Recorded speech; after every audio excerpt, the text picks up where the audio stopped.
I'm Bert Hunter. I'm the president of Roadmasters, a division of Bennett Truck Transport. This is my good friend and colleague Jeff Bobbitt. He's a manager of our Modular division. We're in Killeen, Texas at the Z Modular plant. And as you can see behind me, there are boxes that are mods, and they are produced in the factory right over our shoulder. And what they do is make up apartment buildings and condominiums and hotels and things like that. So what we're doing here is moving them, transporting them to the site. This is called a combi lift, and the yellow crane there, and they use that to move or lift from the factory to a storage yard where we're at now.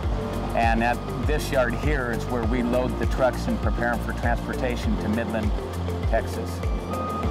Before we came to Z-Mod, they did all crane on, crane off of extendable RGNs or extendable flat decks. What we provided for them is our suspensions modified, that if the cranes are built at a certain height, we can back under with all of our air exhausted on our ride and get under, and we overinflate or raise the deck of the trailer to pick them off the crib. The cribs are removed.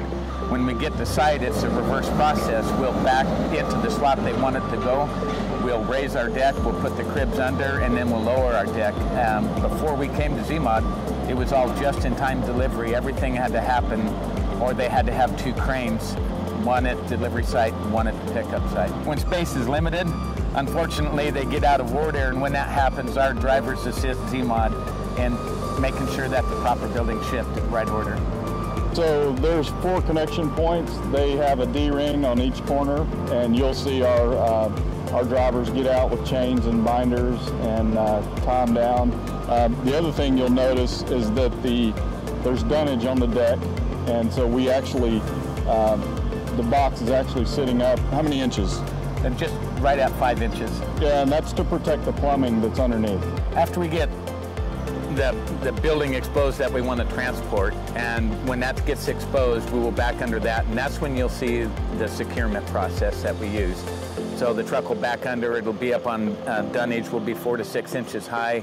He'll pull out into the road here at a slow movement and get out of the way of the next truck that wants to load.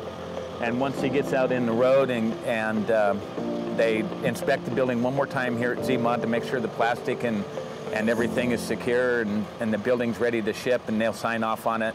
And at that time, the driver will be ready to leave and head for Midland. Typically, they'll run in pairs, if not 3 or 4 at a time, and assist with any difficulties that might arise en route.